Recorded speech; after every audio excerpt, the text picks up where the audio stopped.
Welcome everyone to the Neville study class. It is October 2022 and we are going to be going through this very old, worn out and well-loved book of mine, The Law and the Promise.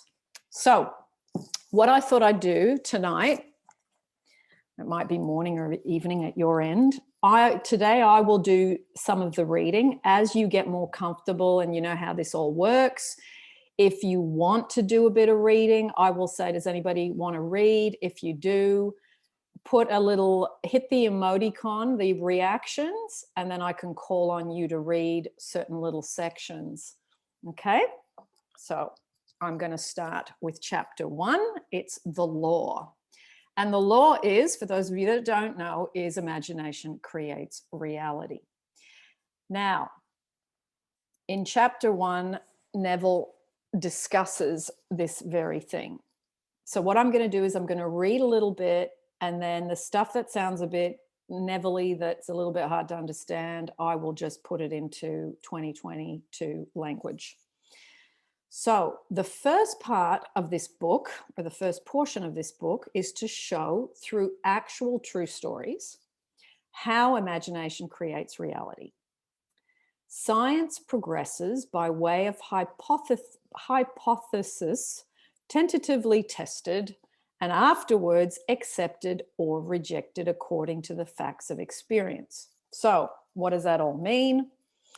The whole concept of imagination creates reality is something that we practice, and then you can then accept or reject according to the results that you get, the facts of your experience, okay? So the claim that imagination creates reality needs no more consideration than is allowed by science. So it's the same principles.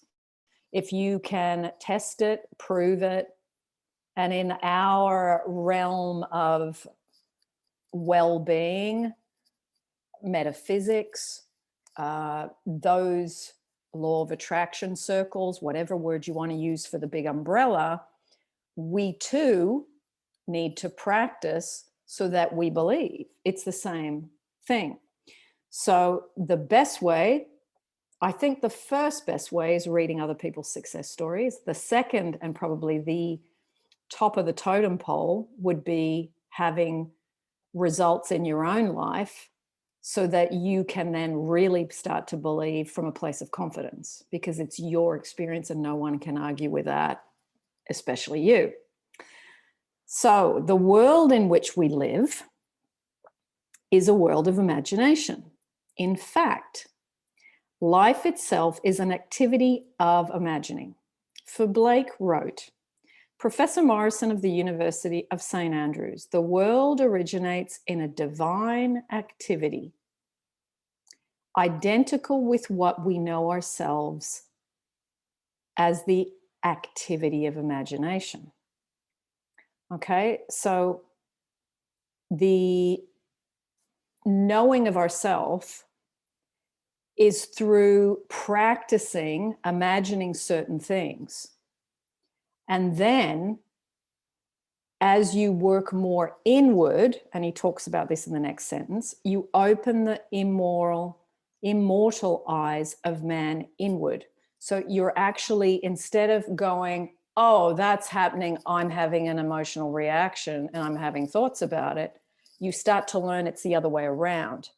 I'm having thoughts, I'm generating feelings, and then that goes out through the law of, as Neville talks about, the law of assumption. We assume something to be, then the law of projection takes over, it goes out into the world, and the law of attraction photocopies it and brings back evidence in terms of simply seeing it as on a timeline, how it works. So nothing appears or continues in being. Nothing appears or continues in being by a power of its own. So events happen because comparatively stable imaginal activities created them. So if you look at where you are in your room right now, there's a chair there somewhere. Now that chair is there with the fabric, with the legs, with the height, because someone imagined it to be, and then someone else created it. So if you look at the chair as just a symbol of how everything else works, it's the same for relationships. It's the same for the money in your bank account. It's the same for your relationships with your family. It's the same for the job that you work in. Somewhere along the line, you had a thought, then something came forward. You might have heard of it through a friend. You might have heard of it through LinkedIn. You might have heard of it through a family member, and it came into your realm, but it came to you. And as Louise Hay says, to you, through you, from within you. And this fits in with Neville. You imagine it, and then it goes out and it brings back the evidence. So if you can look at the world more in a, I go inside and then what happens outside shows me where my head's been at, and you practice creating rather than reacting, then you gain this power that Neville's talking about. This is where the power comes from. It's understanding that it's not outside I react, what's happening outside I react. It's I'm doing stuff inside, and that's unfolding my life in all these areas. And that's a profound thing, because a lot of the world operates on reaction rather than creation until you become aware of this. And then you become more deliberate, and then you don't let your mind wander around doing whatever it wants, because you know there are consequences. And that's why it's great to practice things like Ho'oponopono or affirmations when you're idle, because it's the idle moments that kick your backside in relationships, in your bank account, in your dream job, in your family relationships, and in your health conditions. Everything is giving you, it's like live streaming. It's giving you minute by minute information about how you're really doing. So if you can practice this deliberately, and I know every single one of us has got stuff going on in some area, nothing static, it moves according to you, according to what you project out, according to how you react, according to what you get attached to, what you love, what you fear, what you're anxious about. All of this external pod that is around you is giving you evidence of where the bulk of your thoughts are, the majority of the time. Okay? So nothing appears. I'm just going to read this bit again. Now, I'm going to do some reading. And then before we go into the stories, I'm going to give spaces for you guys to jump in and bring up and discuss certain things. You can bring up what you're going through and how we apply this, or you can say, look, can you explain that? I don't understand what he's talking about still. This is for you to understand how to break stuff down so that you can then go away and apply it. Because Neville, his teachings are simple, but his wording is complicated for us in this day and age. But don't throw the baby out with the bathwater, because there is, if you kind of sift the sand out, there's lots of little gold nuggets in there. And it's just getting past the language. That's all. So the idea of doing this study course is to pan for the little bits of gold. Okay. Now, so going back to nothing appears or continues in being by a power of its own. Events happen because comparatively stable imaginal activities created them. So stable as in you've thought about it enough that it's tipped it over the 51%, and then it's created or hatched a thing, a relationship, more money, an amazing job, whatever. So you've done it enough. Now, Abraham Hicks talks about it being a focus-based universe. So it's similar to what he's talking about. It's just they both say them in different words.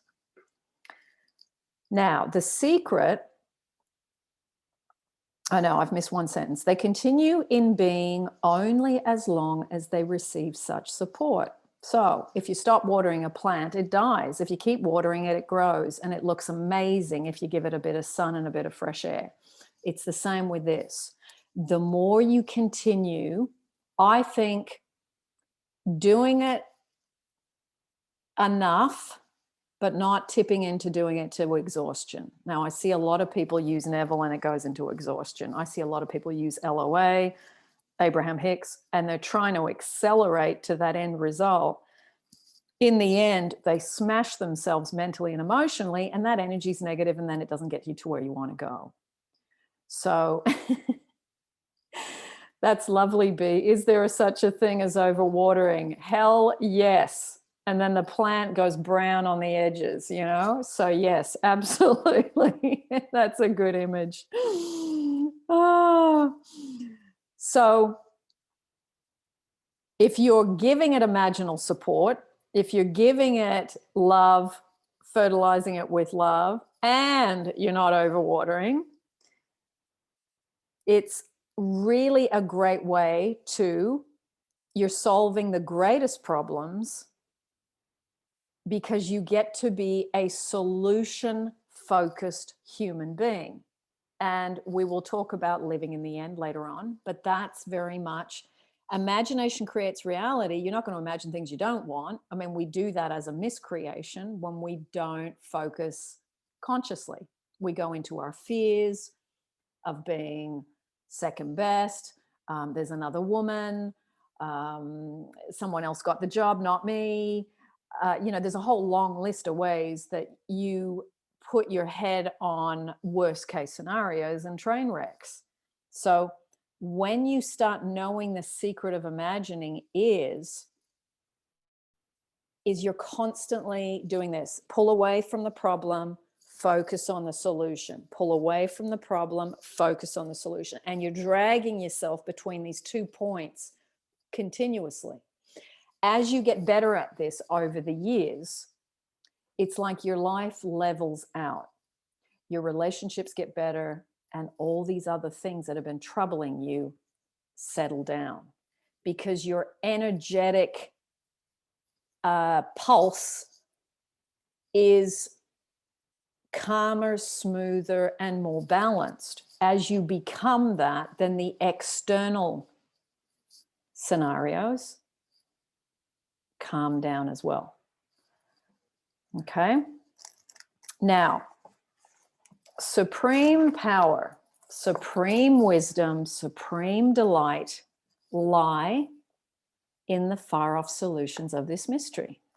So the mystery is really getting to the place where you see that there is no out there. Now you could say, well, and yes, there is out there. I have a job, I have a car, I have a house, I've got, a cup of coffee on the table. That's all out there. But it is a out there as in cause and effect, cause and effect. It's the effect of what you're doing mentally and the effect of what you're doing emotionally. Thoughts are the language of the mind. Emotions are the language of the body. When they go out from you together, they show you the sum total of where you've been the most. Now, that's not to beat yourself with a stick and go, great, look at this disaster here. But it's to say, okay, this is where I need to do a bit more improving, is on my focus in this particular area.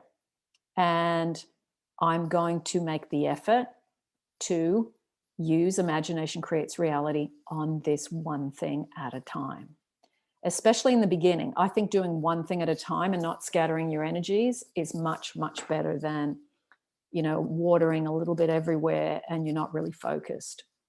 So you can manifest multiple things at once, but I think until you get your training wheels off your little bike, stick to one thing, manifest that. Go to the next thing, manifest that. Do that half a dozen times. Then you get your sea legs, and then you can ride without your training wheels. Okay? Now, when man solves the mystery of imagining, he will have discovered the secret of causation. So when man actually begins to understand that imagination is what creates everything, he will start to discover the secret that the cause is inside and the effect is on the outside. So he talks about causation, but it's like, if you think of it as cause and effect, that's just easier to understand. Imagination creates reality. Therefore, the man who is aware of what he is imagining knows what he is creating, realizes more and more that the drama of life is imaginal, not physical. It becomes physical as a domino effect, but it is imagination first and foremost. So in the example, as many of you do come to Neville and a lot of YouTube and LOA, you know, on all the other teachers, et cetera, through the relationship porthole, which is I'm suffering here, and therefore I need to work out what the heck's going on and how do I fix this? How do I get this person to like me? How do I get this person to love me? Many people come in that doorway. Now, it's once you understand to ask yourself the question, it's not why is that person doing that or why does that person not love me? If you start to ask yourself the question, and this is probably the most powerful question I have learned over the years to ask my own self when things are going on. If that is going on in front of me, what have I got going on within me that I need to dissolve, let go of, and correct within my own self? If someone wants to type that in the chat for the others that missed it, that is a powerful question, because then you're going from looking at the problem outside to turning it in on yourself and going, hang on a minute, what's in me that is there? Not why is he doing that or why isn't she doing this? You stop doing the why isn't he and why isn't she questioning, and you really get your ladder up the right wall, which is asking yourself the question, hang on, if that's in front of me, why am I here? What brought me here to this point if that's not to my liking? Okay. Now,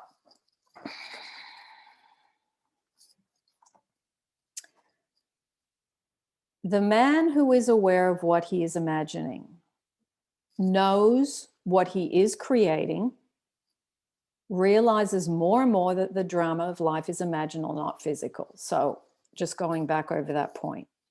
All activity is at the bottom imaginal. So meaning at the base foundation of everything you experience, there is some little seed that germinated, pushed its way through and sprouted. So the base of it all is imaginal. Okay. As awakened imagination works with a purpose. So by awakened imagination, it's that I'm using imagination consciously. It's not that I'm just roaming around, letting my head go where it wants. Oh God, that woman looks so much better than me. You know, my SP would prefer them to me. And there's the germination. Or that guy's got so much going for him. He's so confident and he looks good. And I know my girlfriend that I want to be with would rather be with a guy like that. There's the germination. Those are the thoughts. Now, if you have them, we have to say, okay, I've had that. But then you go, hang on, I'm a conscious creator now. I know imagination creates reality. Ooh, I don't want to create that. I am deserving, I am worthy, and I have my own skills and talents. I'm attractive, and I am wanted, desired, I'm a priority, I matter, and I'm unique, and I'm good enough. Let's go from that. Like we talked about at the beginning, you go from the problem, you drag over here to the solution. You pull away, and you get better at doing that more and more quickly. So it's not about never having those thoughts, because so many of us have them. You know, I have them after 30 years of reading Neville and applying, and I still have them. But it's quicker. And I go, ha, ha, ha, nice one. I'm not doing that today. And I just come over here. So you get better at consciously pulling yourself into solution alignment rather than, oh, hello, old thought. Back again, huh? Okay, no thanks. And you shift and you get better. It's a skill. It's like going to the gym. It's, instead of it being physical fitness, it's a mental fitness. That's all. And over the years, you will get better at it through practice. Okay, so yes, I can move my hair. Hang on a second. Okay, is that better, SC? Yes, Manel can share the PDF copy, no problem. Just drop it in the chat for whoever needs it. You know what I'm going to do? I'll take my earring off too in case it's making any noise. Is that better? Okay, no worries. Okay, now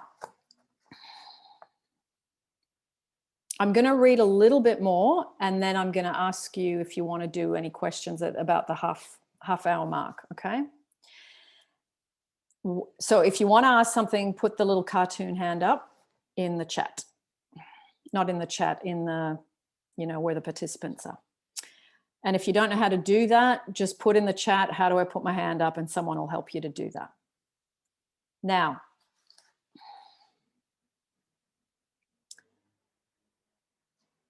therefore, no, I've got to jump a bit forward. I've already read that. All activity is at bottom imaginal. That's where we finished. So the foundation is imagination first. An awakened imagination works with a purpose. It creates and conserves the desirable and transforms or destroys the undesirable. So that's just pulling away from problem, jumping into solution thinking, rinse, repeat, get better at that over time. You can do that through imaginal scenes. You can do that through scripting. You can do it through affirmations. You can do it through states akin to sleep. Whatever you prefer, there are different ways of doing it, and different ways different people like. So test them out and see which ones work for you. Okay. Divine imagining and human imagining are not two powers at all, rather one. The valid distinction which exists between the seemingly two lies not in the substance with which they operate, but in the degree of intensity of the operant power itself. So it's remembering that we're not separate from this power, and it's the degree of intensity. So do you do it with that wonderful feeling? Like if you imagine being in a relationship with someone you really love, having that intense feeling isn't hard. It comes up automatically. If you think about an amazing trip going to the Bahamas and you haven't traveled for 10 years, standing on one of those beautiful beaches looking out at the ocean, that brings up amazing feeling of freedom and just feeling so great that you made it there. So calling up that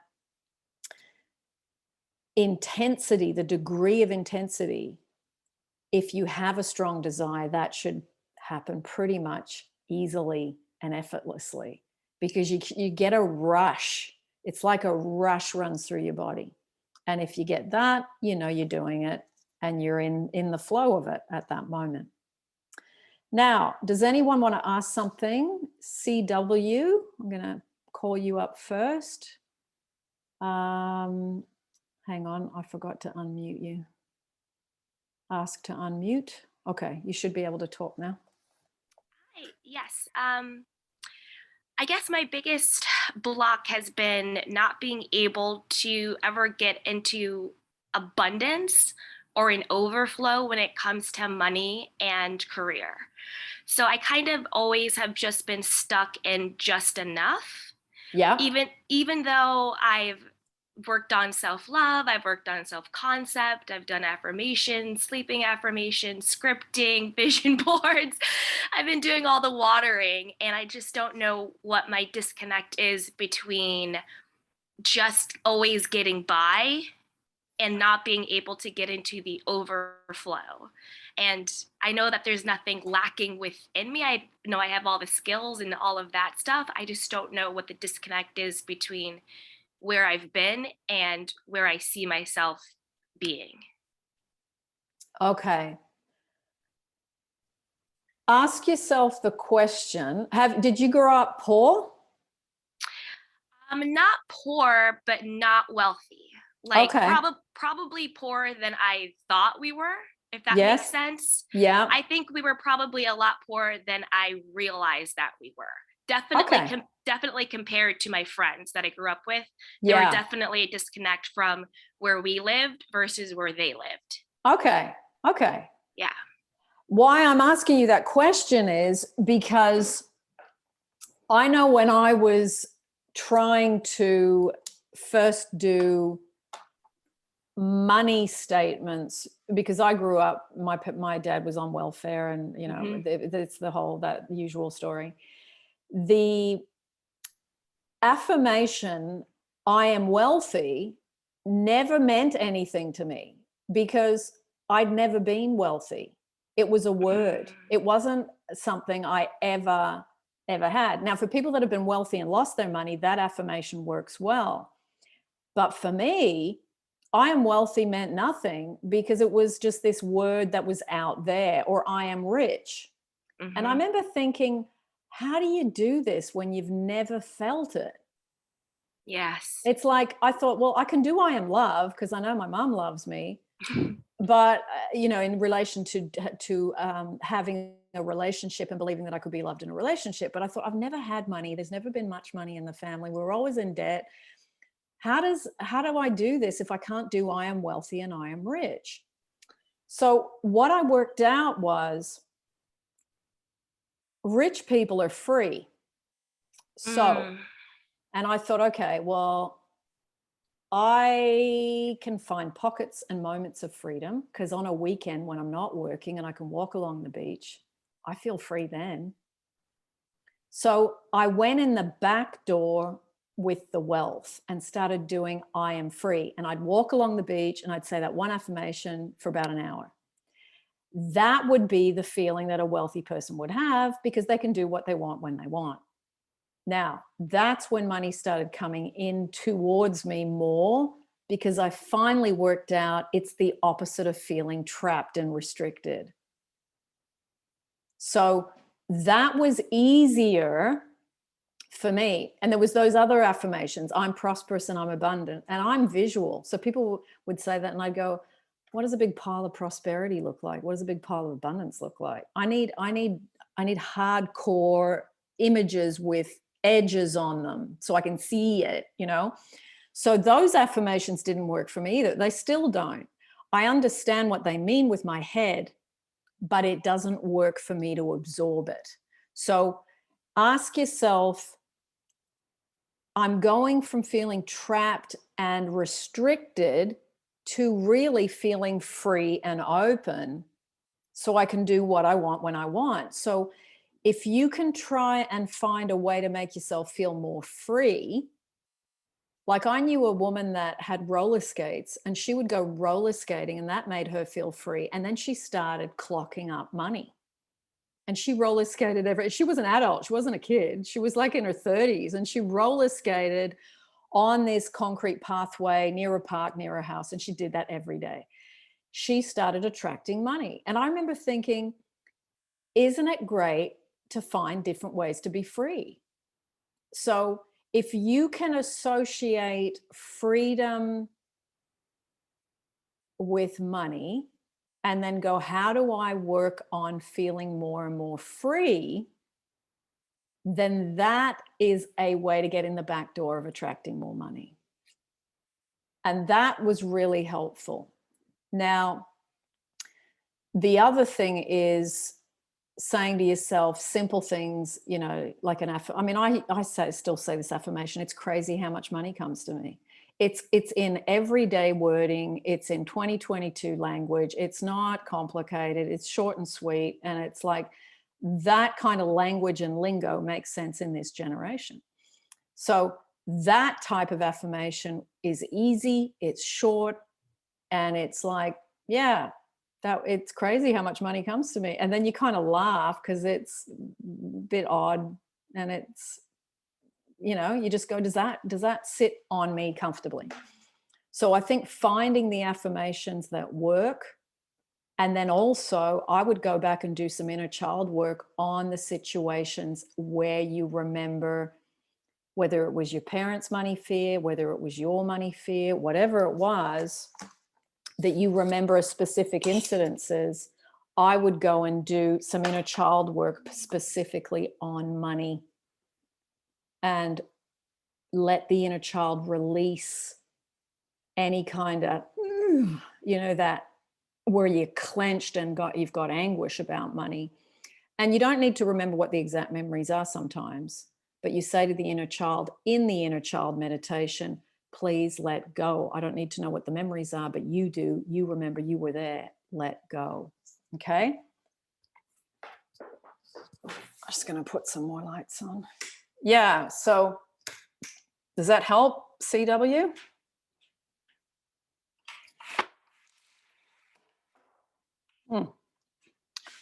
You're gone. Hang on. Let me see if I can unmute you again. Go ahead. Yeah, yes, I'm still here. No, it muted you again, I think. It muted me again, yes. Yeah. I just wanted to say thank you. That helps so much because when you said the word free, that hit me in my core. Yeah. Because I think that is actually what I've been seeking. Yeah. Is not feeling stressed, not feeling bogged down, and not feeling like a failure. Like I have all this potential, but I'm not actually realizing it, if that makes sense. So having the freedom to just be free for myself. And when you talked about the family stuff, I think a big part of it is that energetically, I wanted to have all this money to like help my family. And I was taking myself out of the equation of being worthy of it just on my own. Yeah. Yeah, I hear you. And I think it's, you know, it's not really one size fits all with this stuff. It's like what will work for one person doesn't necessarily work for another. And you got to, I mean, I kept thinking, why can't I do I am wealthy and I'm rich? Like this, people talk about these affirmations all the time. And I kept thinking there's something wrong with me. I can't do these, but it didn't fit what my childhood experience was, and it wasn't going to work no matter. I mean, maybe I could have tried for another 10 years, but I thought, hang on, I got to work out the mechanics, how to open this door easier. Yes. From where I'm standing with my dad, who was on welfare, who I had no money, and I was trying to, like, you know, it took me about 5 years to work that out, but it's like now I'm past it and the money comes in more easily. Then it's like, oh, it's freedom. Money is not paper and metal. It's freedom to choose. That's what it is. So, good question. Good question. Thank you so much. Okay. What I'll do is I'll take a couple of questions and then I'll read a bit more and then I'll take a few more. We'll break it up into little sections. Gayatri. Hang on, I've got to unmute you. There you go. You should be able to. Yeah. Hi. So Agnes, you said that you create the imagination and you water it. But the thing is, it takes time when you keep watering it. How do you really maintain the state of that you watered? Like the feeling of like the wish fulfilled. How do you maintain the state of it?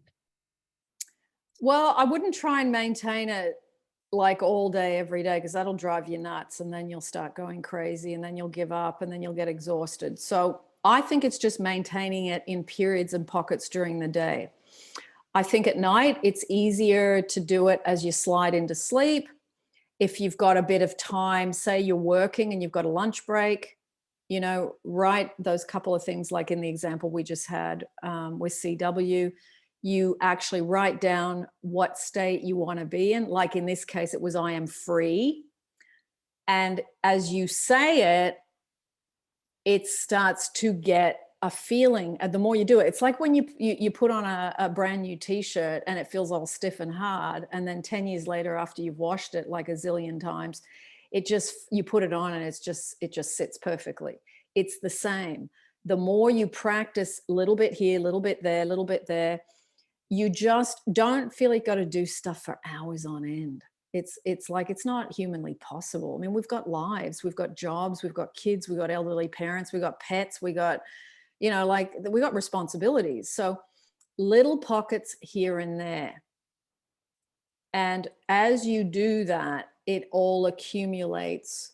It's like one drop of water in a bucket, but after 6 months, a drop of water every day, the bucket's full. It's the same. So just do little bits when you can around, whether it's an imaginal scene, whether it's a living in the end scene, whether it's that affirmation, it's crazy how much money comes to me.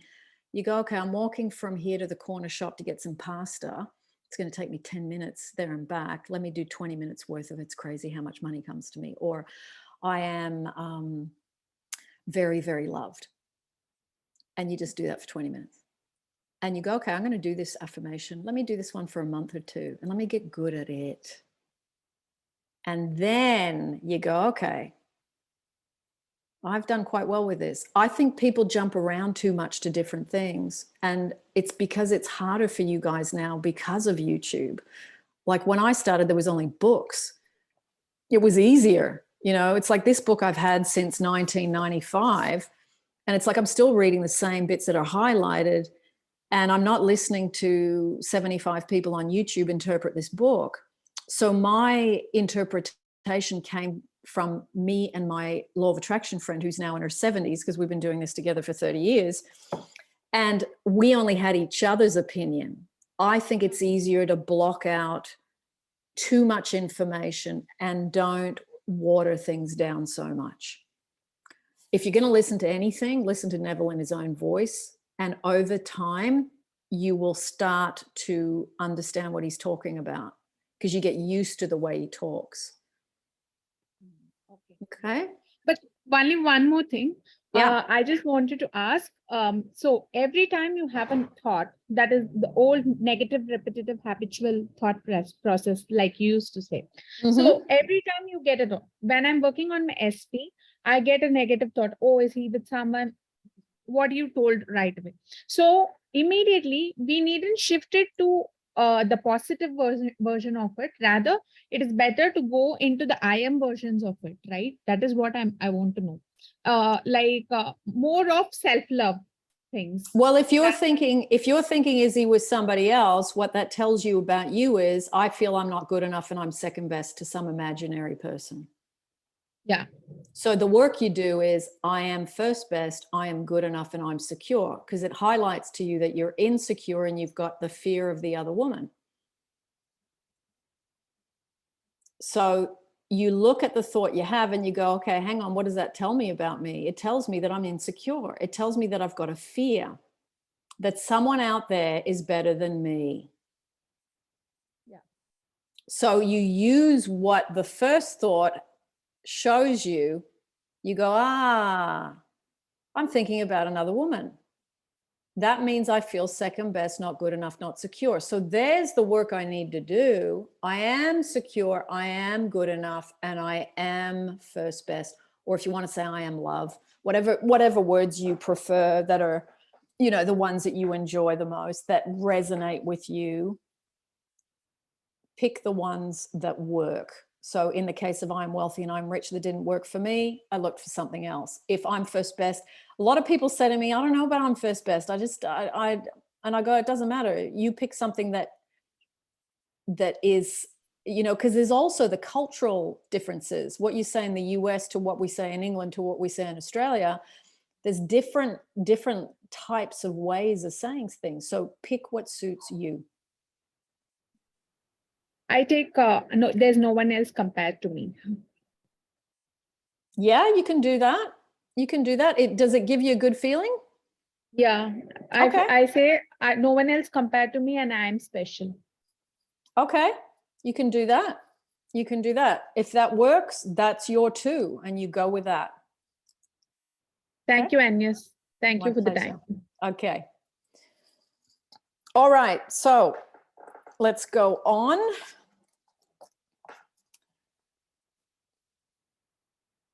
Let's see where we picked up. Let me pick up here.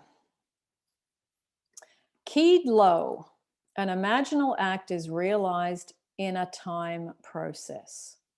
But whether imagination is keyed high or low, it is the ultimate, essentially non-objective reality from which objects are poured forth like sudden fancies, not fantasies. So when Neville talks about keying low or keying high, in my interpretation of what he's talking about is the concentration or the intensity of the emotion and the focused thought.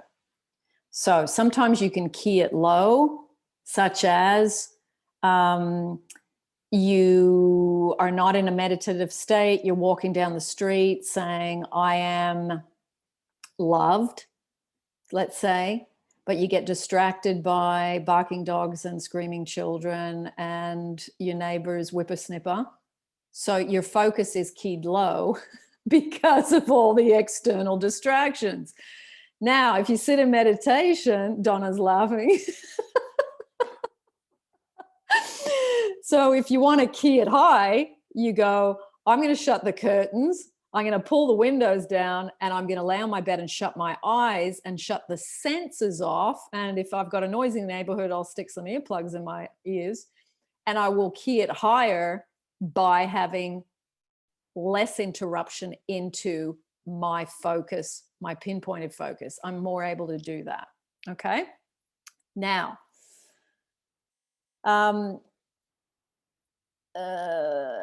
no object is independent of imagining on some level or levels. Yeah. So in the example of the chair, there has to be some point where something is imagined. Otherwise, it doesn't come into being. It just doesn't. Whether it's the chair, the SP, the $1 million, the dream job, going from an incredibly sick or overweight body to a healthy body with a six-pack. You've got to put some focus on it and some effort. So the imagination's first, and then the chain of events starts to occur from that first thought. So the first thought is a powerful moment that changes a trajectory if you are willing to commit to that trajectory. Now, well, let's go back to here. Reality, I've read that. No object, okay, I've read that too. Everything in the world owes its character to imagination on one of its various levels. Objective reality, writes Fitch, is solely produced through imagination. Objects seem so independent of our perception of them that we incline to forget that they owe their origin to imagination. Yeah, an example of the chair, exactly right. So the world in which we live is a world of imagination, and man, through his imaginal activities, creates the realities and the circumstances of life. This he does either knowingly or unknowingly.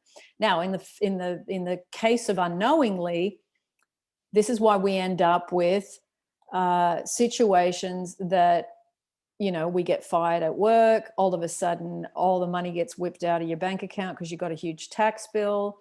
A third party shows up, and you got to look at, and this is where, you know, at some point, if you want to read Seed Time in the Harvest, we forget the seeds we plant, and then we get surprised when the harvest shows up. So we got to look back, and sometimes you can't remember exactly, but you do remember being fearful of, in the case of what we were talking about, a third party, fearful of, you know, what I've heard recently, someone getting scammed of their money because they had fearful thoughts about the money that they had and not having enough. So things come in to match where your focus and your emotion have been at. So that's why we can't, once you know imagination creates reality, you can't let your mind wander around the paddock, you know, just chewing on little bits of weeds, because the weeds become the weeds in your current life situations. So you get, once you know about all this, all of a sudden you go, ooh, okay, I've got to direct where I put my mind. And when I'm struggling, I got to practice either Ho'oponopono or saying, I surrender, I let go, I allow, or I cast this fear upon the source within and I go free. You put something in place as a remedy.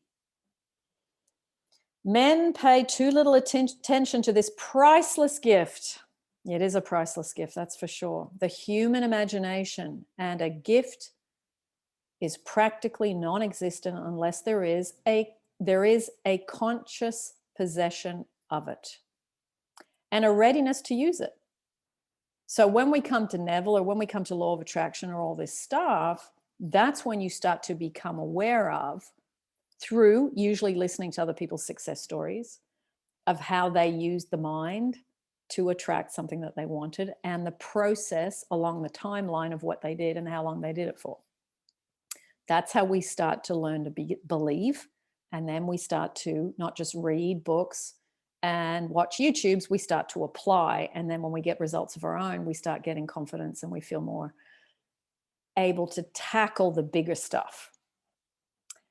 Now, all men possess the power to create reality, but this power sleeps as though dead when not consciously exercised. So yeah, it's like a muscle, you don't use it, it's limp. Men live in the very heart of creation, the human imagination, yet are no wiser for what takes place therein. The future will not be fundamentally different from the imaginal activities of man. And that's true, because if you don't change what you're doing, then you don't see a change on the outside. It stays the same. And people often say, oh, I knew that would happen. It's like, well, you knew that would happen because you were committed to keep thinking the same thoughts you've been thinking, and therefore you kept getting the same results. So it's a self-fulfilling prophecy. So if you want good self-fulfilling prophecies, then you start going, why is it that I have so much money? I've got big bundles in the house and I can't step over it. If you start thinking thoughts like that, or you start thinking, why is it that my partner loves me so much? I need a bit of space. If that's your dominant thought, if that's your solution thought, then that's what you will see. So you don't even need to ask people what they think. All you got to do is look at what they're living, and that tells you what they think. As in people that you're not super close to, like say your colleagues at work, or your neighbor, you see them pulling in with a new car. You think, oh, well, he's got a good mindset around money. He must have good money thoughts. There's a beautiful new car, or whatever it is. You get a lot of information from looking at what people are living. It's fascinating. Now, I'll read a little bit more and then I'll do some more questions. The individual who can summon at will whatever imaginal activity he pleases, and to whom the visions of his imagination are real as the forms of nature, is master of his fate. And the good thing is, you got a lifetime, one day at a time, to practice becoming the master of your fate. You're not really playing the game between you and your relationship, or you and your mother, or you and your bank account, or you and your boss, or you and your body trying to lose weight. You're playing the game between you and your ability to master your thoughts on that topic. whatever is the topic that's kicking your butt right now. So whatever you're living that's causing you discomfort, whatever you're living that's making it difficult for you right now, just say to yourself, I just need to improve my thoughts on this subject. And, you know, and remind yourself, because it's so easy to feel inferior or that you're defective or that other people, why can other people get this around me and I just can't do this? It's just that you might be good at other areas, and this is your area, whichever one it is, that you just haven't solidified or mastered your fate, as in having the thoughts needed to have that result yet. But you can practice and you can get better. I mean, this book was the second book I ever read in my lifetime around LOA or around self-help. My law of attraction friend, who I speak to 3 or 4 times a week, still to this day, she gave me Florence Scovel Shinn, the 4 books in one, and she gave me this book. This book, when I got this book, I had over 40 grand's worth of debt. I had a relationship that was tearing me to shreds. I was always feeling second best and unwanted. My husband always used our money for himself and didn't think about us. I was in a job that I totally disliked. I never got to travel because I never had enough money, and I was always working when I was sick because I could never afford to take a day off. So pretty much every single area was shot to pieces. This book electrified me that I couldn't sleep in the night because I got such an electrical charge from reading the stories. I read this book, I would say definitely over 100 times, dissected every story, back to front, wrote notes, and then from the notes, I went, right, I've got to learn how to apply this like these people did. And I spent the next 10 years doing that from this one book. Now, every single area of my life has totally transformed. And this book is the book that transformed me more than any other book I have ever come across still to this day. And that was in the 90s. So it is just mind-blowing, the information in this book that you can pull out and apply to this thing that's kicking my backside. So, Toya, you are up for a question.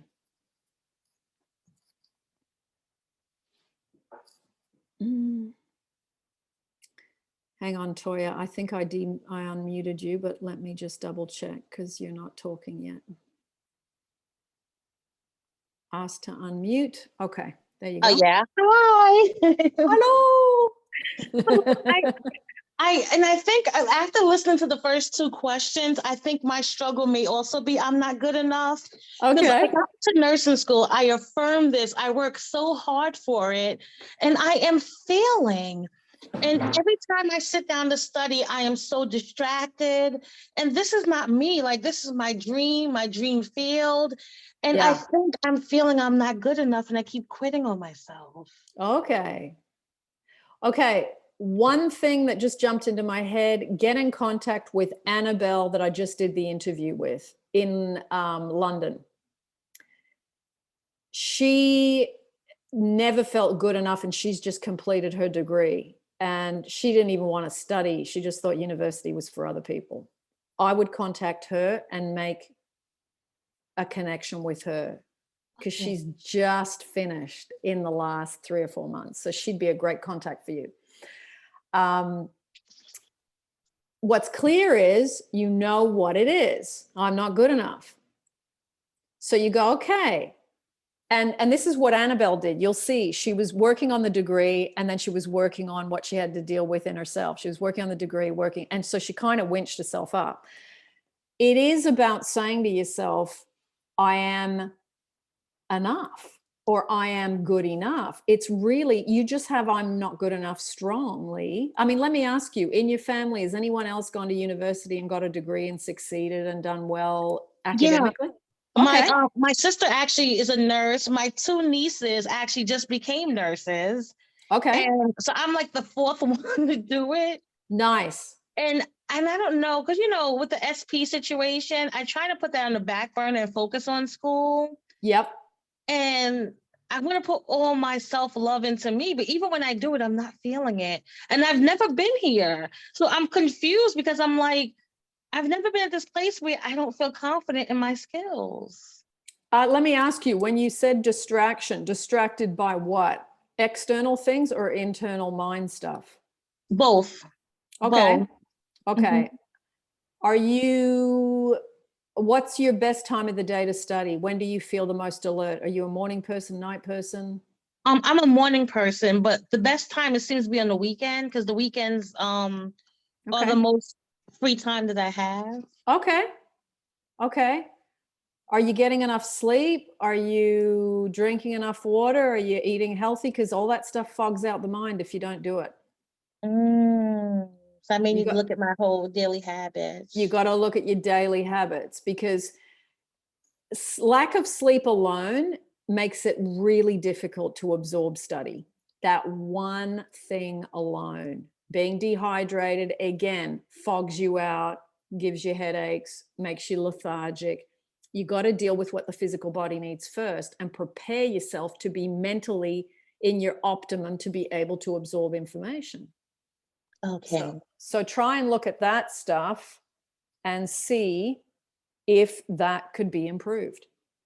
And that's the other question I have for you. So when you're working on life goals, even though you have the SP goal, do you work on both, or do you just work on what's most important for you at that time? I think you can work on both. I mean, I've known you for a while, so it's not as if I don't know your story. You know about self-love. If you work on self-love, your self-love sits underneath all subjects. So if you feel better, you study better, you absorb better. If you sleep okay and you wake up refreshed, then you are more able to do your affirmations that day. So it's like you got to support yourself physically, mentally, then the mental supports the emotional. Thank you for that. Thank you. Just do a little check on, how am I doing with my sleep? How am I doing with drinking enough water? Do I take a bottle of water with me everywhere? Let me drink a bit more water. You know what? Instead of rushing around doing laundry, I can do that a bit later. Let me sit down, put my feet up, have a cuppa, and let me rest for half an hour to an hour. Let me do that first, then I'll do the laundry. So try not to flog yourself. I mean, we've got stuff, you've got kids, you need to do stuff, but don't flog yourself. Do things, lean back a bit more and go, okay, let me assess how to do this efficiently, rather than I got to achieve everything on my to-do list before 9 p.m. Thank you. That makes sense. It's like you learn to energy conservation, because studying takes a lot out of you, and you've got children, that takes a lot out of you. Yeah. So it's like you're trying to juggle and balance your 24-hour block. So just try and look at the physical stuff and see, how can I support myself a bit better? And then you practice on your way to study, on your way to work. I am good enough. Make that your affirmation for the next 3 months. I'm going to hone in on that. I am secure and I am good enough. And wow, that assignment was so easy. They asked me everything I needed to get out of my brain. Everything they asked was there. They asked me everything I knew. You come at it from that angle, rather than, oh my God, what if they ask me stuff I don't know and then I'm going to do really badly and I didn't study and I was distracted. So you got to change the thought. I can do well at this. If other people can do it, I can do well. Look at the people in my family. There's already X amount, 3 of them. I'm number 4. Yeah. I'm in the lineage of successful nurses.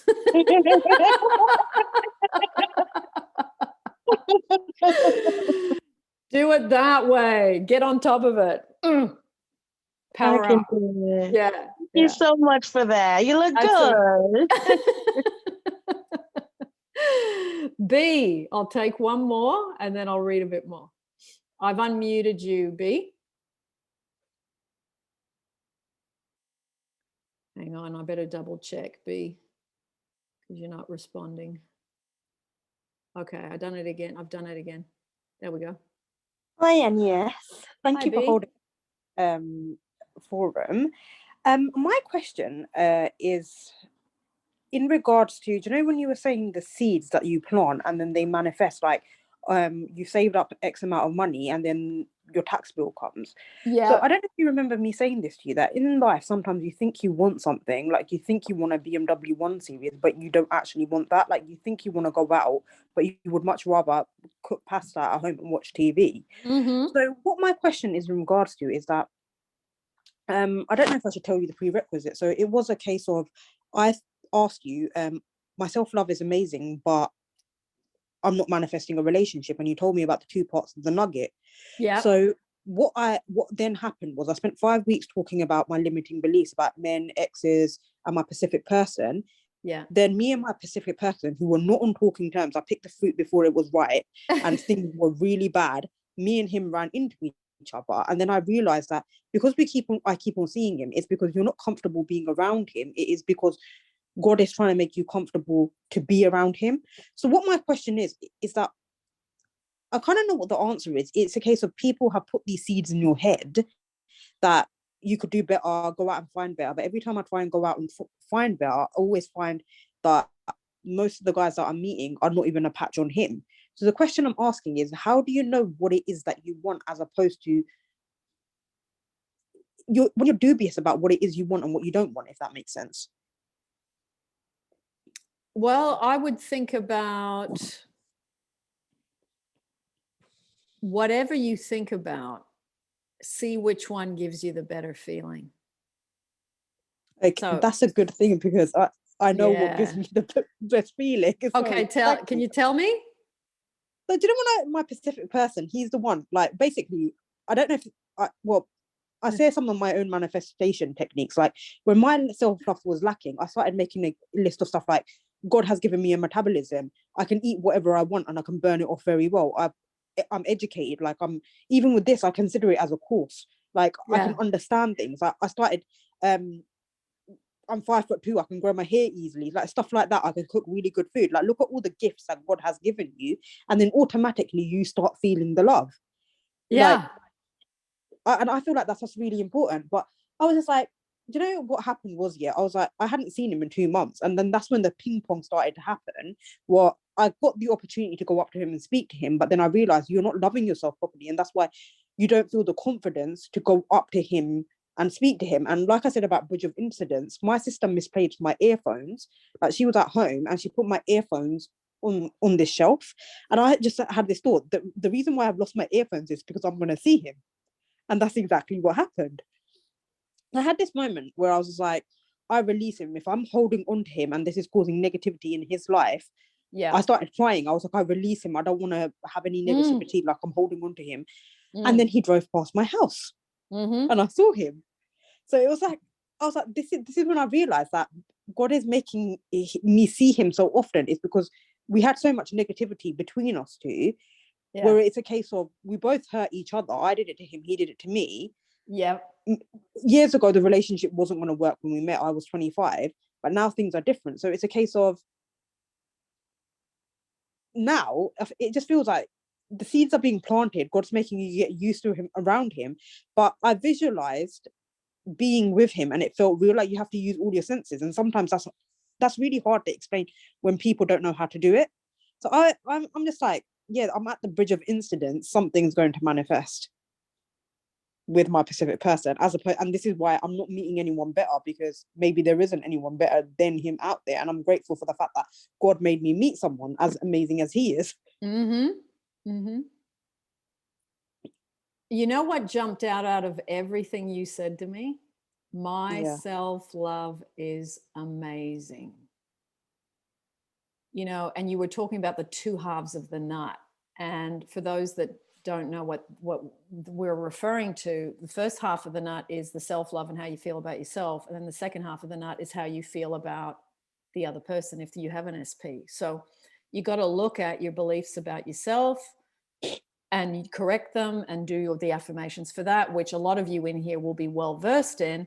But then you've got to look at, what do I project onto another human being? If, in this case, a romantic person that you want to be in a relationship with. So you've got to look at that second half. So if you're working on your self-love, and your self-love is amazing, then you get your projection as to what you assume, law of assumption, law of projection, what you think, feel, and believe about him.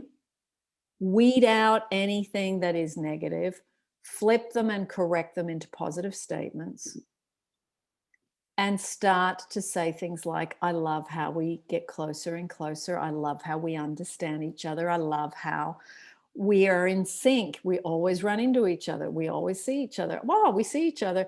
Boy, I wish we could, I wish he'd stop calling me. I've got other things to do. You start to have the thoughts of someone who's got a good relationship.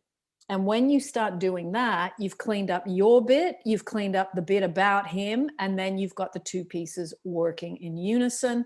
And then the relationship transforms and you get a different photocopy.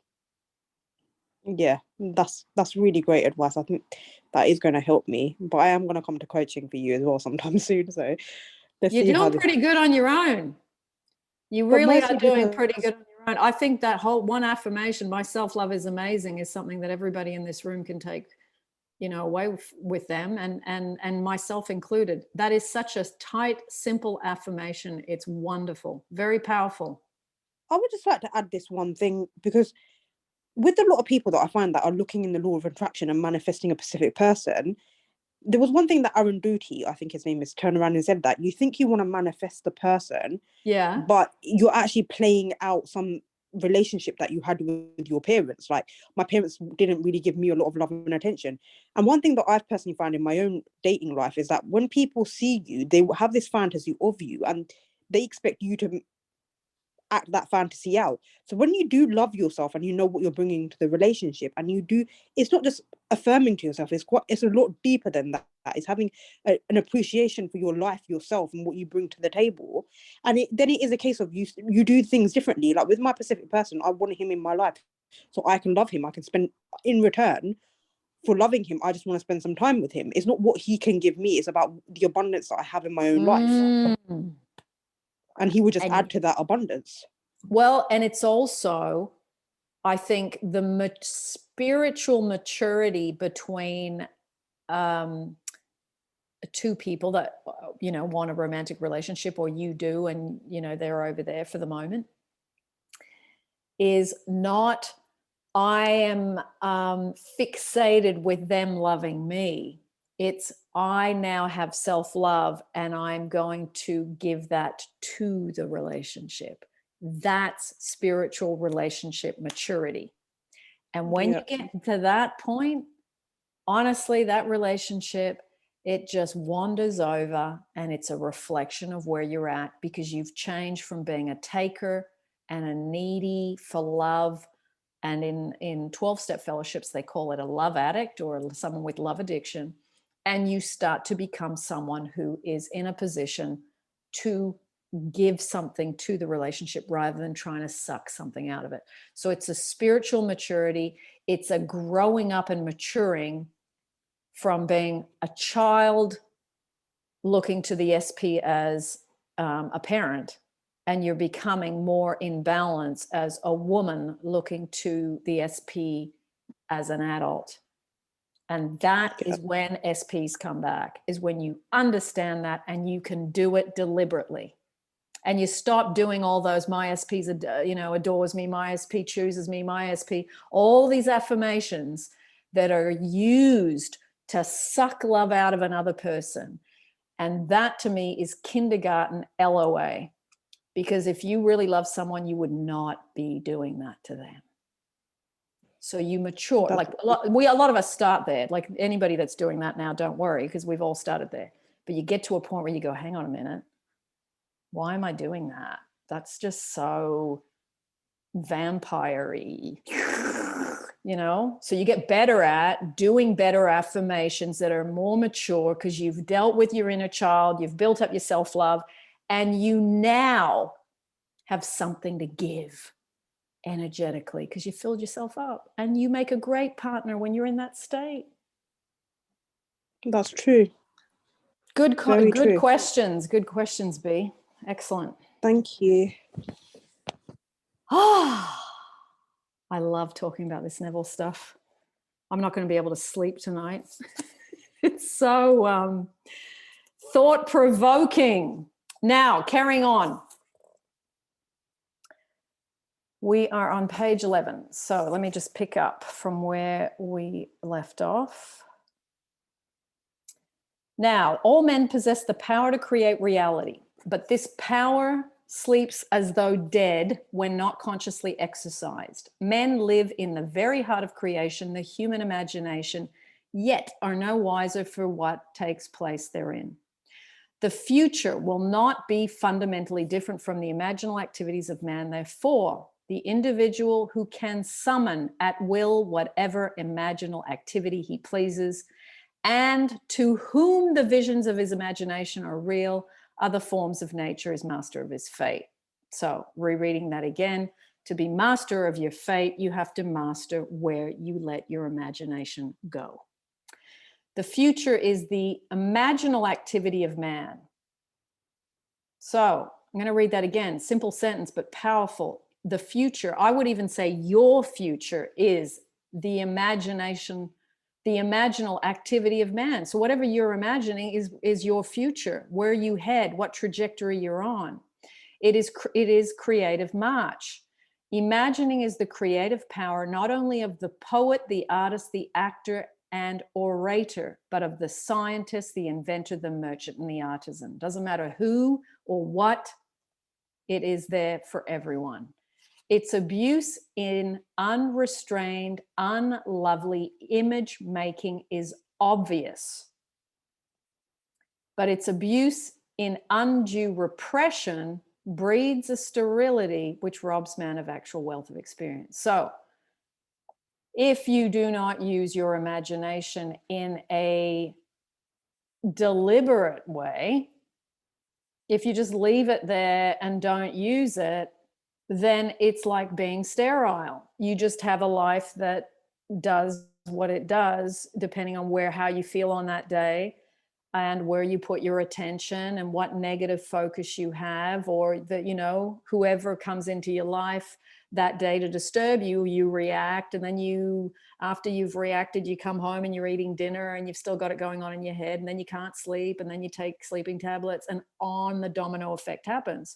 And then you take that into sleep, then you wake up grumpy, and then the cycle starts again. So if you don't do things deliberately, you end up with a life where you go, I hate my life. This is not what I wanted at all. And then you go off into chat groups and complain about it, or you go on social media, or you talk to your best friend and you go over all the problems again. You marinate yourself in it, fertilize yourself in it again and again and again, and nothing changes. So the good thing is, if you know about imagination, you know the consequences, good or bad. So you make the effort. Imagining novel, this must have been a good bit because I've underlined it and started.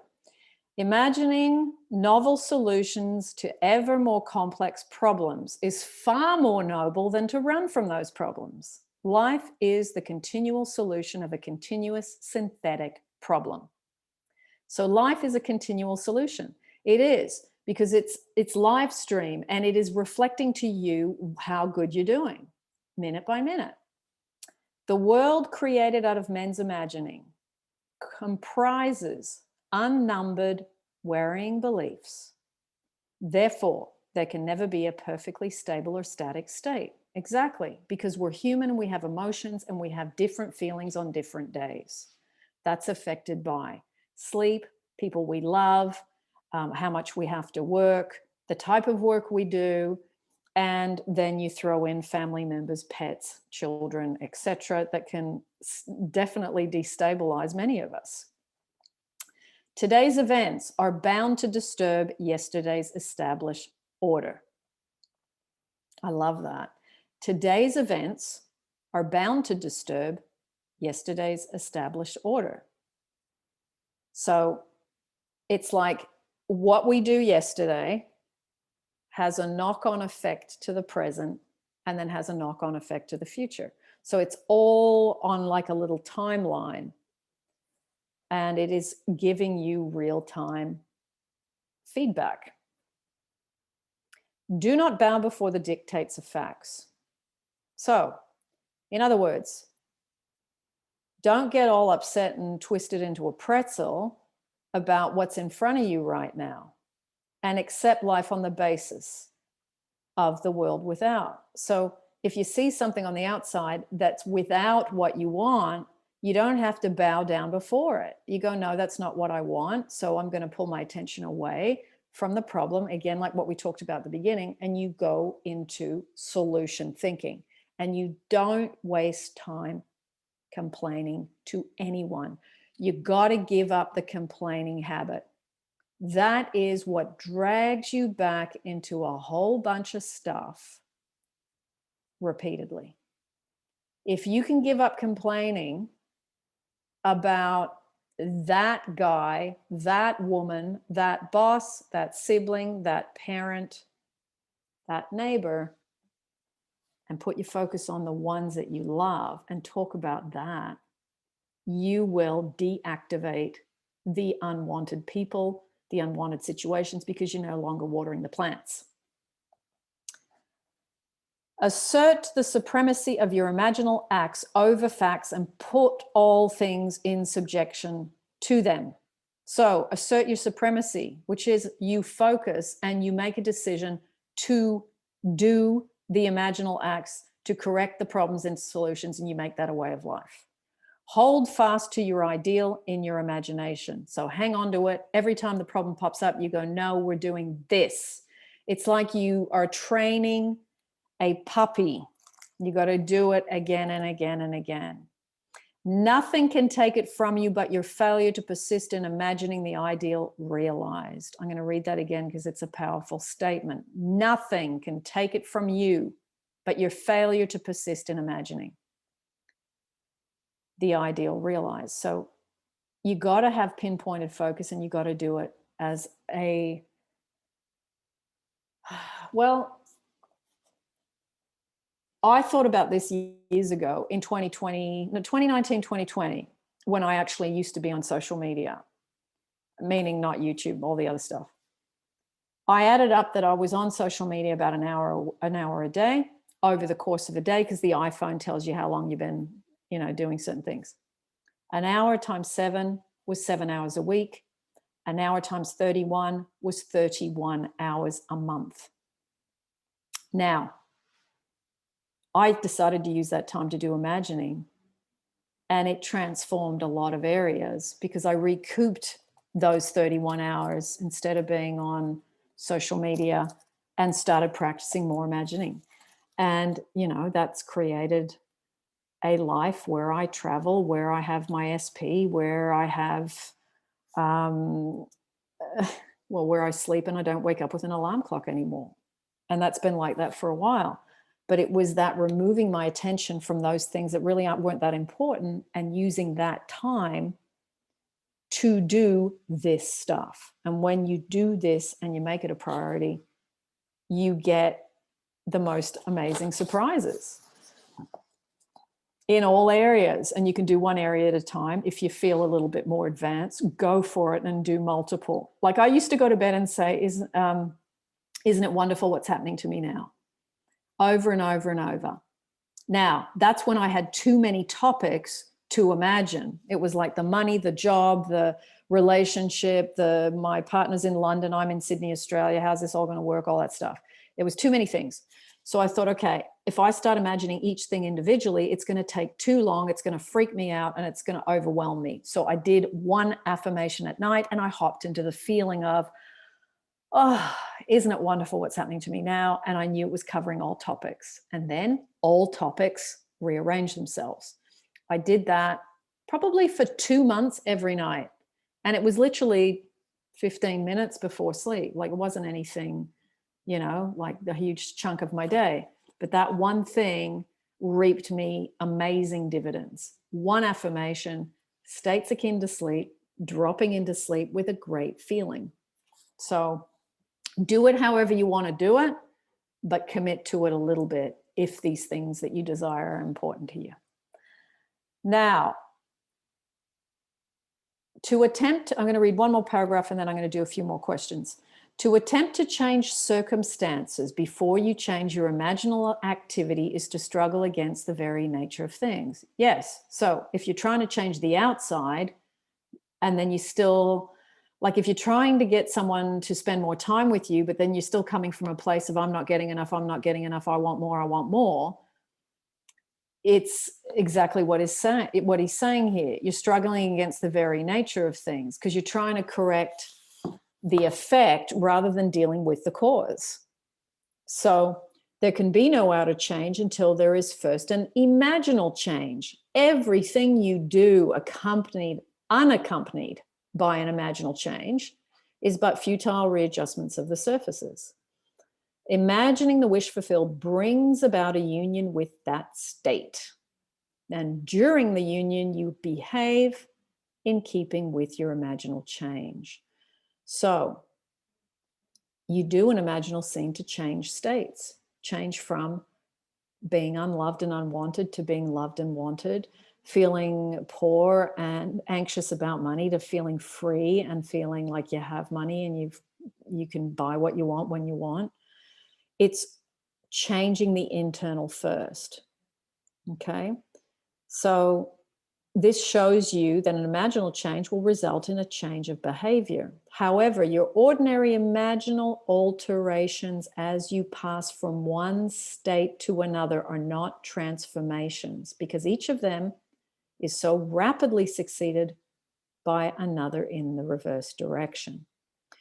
But whenever one state grows so stable, so basically what he's saying is there's a transition from, let's use I'm unloved and I'm loved as an example. You practice I'm loved, but you default back to I'm unloved. You practice I'm loved, you default to I'm unloved. Eventually what happens, you go through a transformational stage, a transitional stage. And like he says, you rapidly go, it's like you try the I'm loved and then it's, no, you're not loved. And it pulls you, like he says, rapidly succeeded by another in the reverse direction. That's what happens. It pulls you back. No, you're not loved. You're not. He's not here. She's not here. You can see it. Why are you saying I am loved? You are not. So your head pulls you back. But whenever one state grows so stable as to become your constant mood, which does happen as you practice it, get better at it, you carve that new groove a day at a time, a sentence at a time. You practice states akin to sleep. You practice living in the end. You practice your imaginal scene where you feel, oh, you know what? I am really loved because God made me that way, or source or infinite intelligence, whatever you prefer to believe. I am loved just because I'm here and God made me well. And I love the way God made me. And that is a powerful state to be in, that you remember it and you activate it. So when you're in that, then it grows stable and it becomes your constant mood and your habitual attitude. And then the habitual state defines your character and it becomes a true transformation. So what happens is you've crossed over into the opposite state. The pendulum has swung and you are now more able to hold the state that you desire. And that's when your relationship just becomes this magnificent reflection of where you're at. Romika, I'm going to unmute you and you can ask your question. Hi, Agnes. Hello. Hi, I had a question on affirmations. Yeah. And so in my study of law of attraction, I've come across something, it's a little conflicting, and basically it's, you often hear people say affirm when you're in a good mood versus, and then some people say that just affirm all the time, even if you're in a negative or in a bad state. Affirm then as well, because over time, if you keep affirming, your state is it's gonna become more believable. I'm just curious to know your perspective on that. I think affirming whenever you know you're not in, like, say you feel unloved, then I am loved is the good thing to affirm. I don't go, okay, I have to feel it. I have to say it 100 times and I have to feel each one. I think it's just getting your mind used to saying the sentence. Once you get used to saying the sentence, what I find, and it's not the same for everyone, I don't think there's this way is the way. I think there's different ways around the circle depending on how you are. Test out different ways and see what works for you. So I just commit an affirmation to my mind, and I'll do it hundreds of times. I often affirm when I walk because I like affirming when I'm in motion. I also like affirming when I'm in nature because I feel free and I feel happy and I'm breathing in fresh air, and that instantly lifts my vibe. So that plus affirmations is a good combo for me. So committing it to memory, I don't care how I feel. Some days I feel good, other days I'm grumpy and I just don't like anyone. I still do it.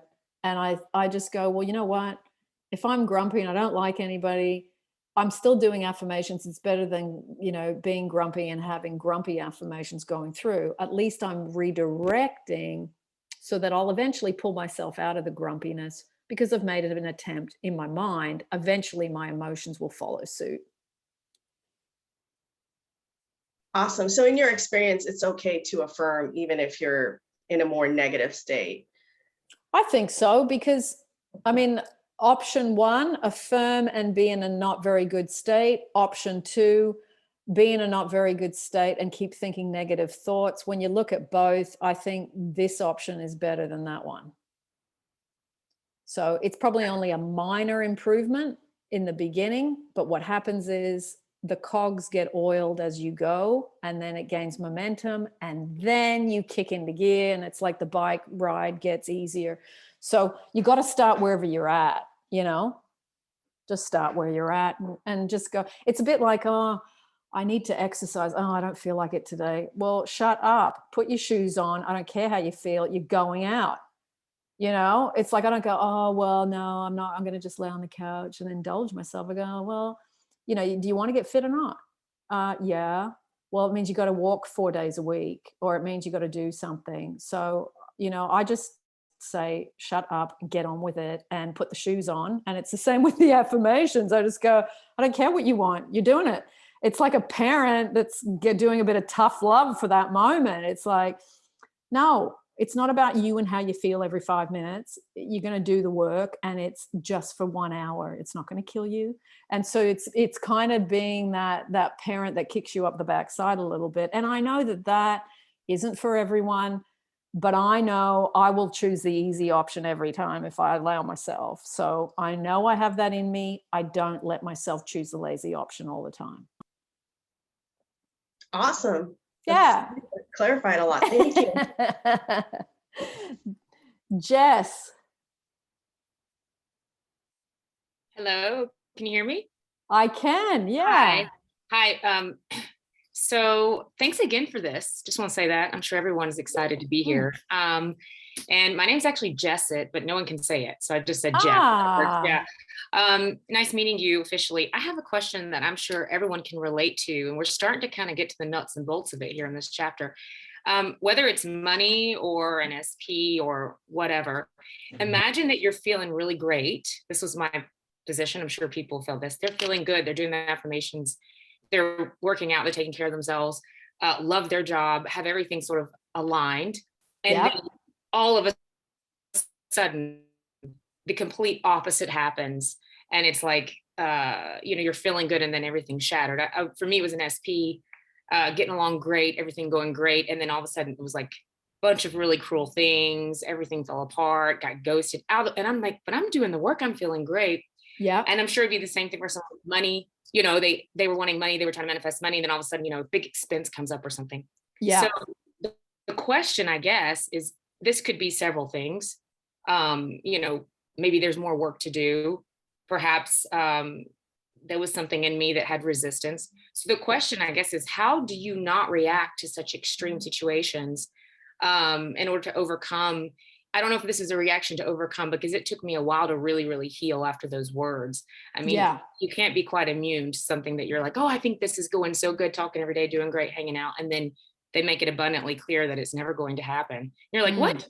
So how do you, I guess, especially the unexpected situations, how do you not overreact, I guess, so to speak? Or is it finding balance and taking them off the pedal? I'm not really sure, you know, the best technique that you've used in situations, in this kind of situation. Okay. I remember that happening to me, and I was doing really well inside myself, but then my specific person was nasty, or that was my perception. It's like, why does he say certain things? And it was like, I was coming from, he's being cruel. He's, you know, he's not, it was always this word nasty. He's nasty, he's nasty, he's nasty. And so I had to go, okay, if that's in front of me, doesn't matter what I think I've done in terms of how good my self-love is, in terms of how long I've been doing this, the universe is going to give me what is a match to me. So I had to say to myself, okay, I must have planted some seeds I don't remember. So let me have a look at, I'm pretty sure my self-love's good. And I looked around at myself. I thought, no, I'm physically, you know, did all the physical good things. And I looked at the mental stuff, meditating, letting go, surrender, self-love affirmations, self-love meditations. I thought, no, my routine's really good there. But then I had to look at, what do I project onto him? And it was, we don't understand each other and he's nasty. So I had to look at, I didn't understand that it was two halves of a nut. It's what you think about you, what you do on you, work-wise, mentally, emotionally, physically, spiritually. And if you feel you're doing pretty good there, then you got to look at the other half of the nut, is what am I doing in relation to them? And the other thing I was doing was, I'm not getting enough, I'm not getting enough, I want more, I'm not getting enough, I'm not getting enough, like an addict. So ask yourself, and I'm not saying you've got those, Jezet, I'm just saying, have a look and see, what am I thinking about him on a regular basis? Because that's where a lot of the hidden information is. And it's harder to spot because it's kind of automatic. Like I couldn't work out why does he keep saying these things to me? Why do we keep having this same conversation? It's like we start arguing about something and it's like, I don't even know where this argument started. It's like, and then all of a sudden you're jarred and you're jangled and you're going, how did that happen where he said that to me? And my person used to say to me, you're not for me, you're not for me, you're not for me, you're not for me. And I think, why am I hearing that all the time? I'm fed up with that. I wanted to knock him out. Honestly, I thought, I want to grab a book and knock you out. I'm so sick of that. And I thought,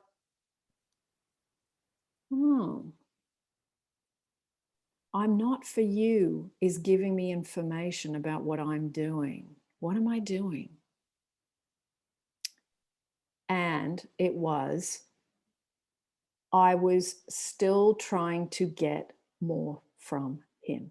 It was, I'm not getting enough, I want more, I want more. It was harder to spot that. It was this dissatisfaction with how the relationship was. I'm dissatisfied.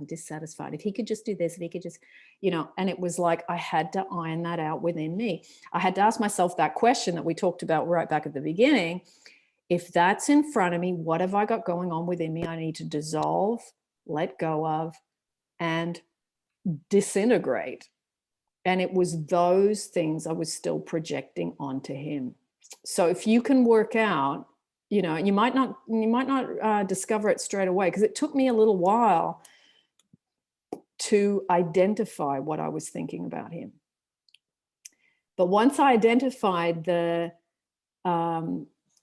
he's nasty and we don't understand each other and I'm not getting enough and I want more, then I was able to work on flipping those things, stop doing those things within myself, shift myself from problem to solution again and again and again and again. And I mean, he said that to me about a dozen times over the course of 18 months. Honestly, I did. I wanted to knock him out. I very rarely have wanted to hit anybody, but that, and I never did, but I wanted to hit him. So when you realized that that was I mean, like you said, you might do a little digging, which is great because this is all journey work. So you get to one level and you just always keep growing, you know? Yes. So when you kind of get to that point, let's say, I mean, just sitting here listening to you, something jumped out, for example, I think mine might be, you know, he doesn't want to commit, or he's hot and cold, or when things get really good, he pushes me away, or he's afraid of the relationship. I think I'm like thinking, whoa, this is weird.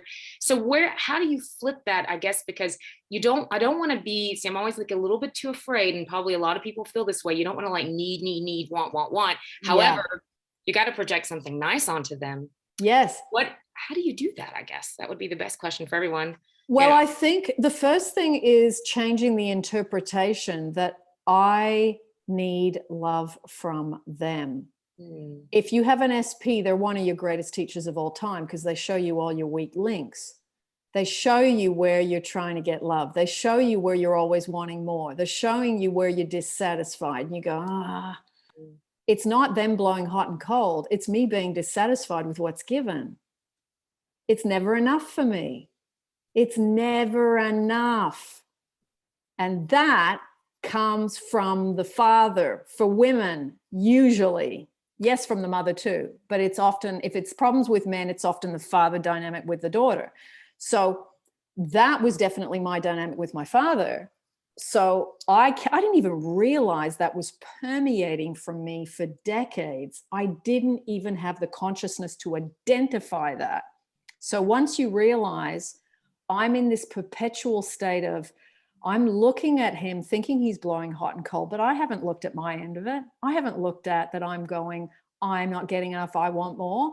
That's what I'm doing that I haven't cleaned up yet. I'm looking at him blowing hot and cold, but it's my bag to carry and it's my side of the street I got to sweep.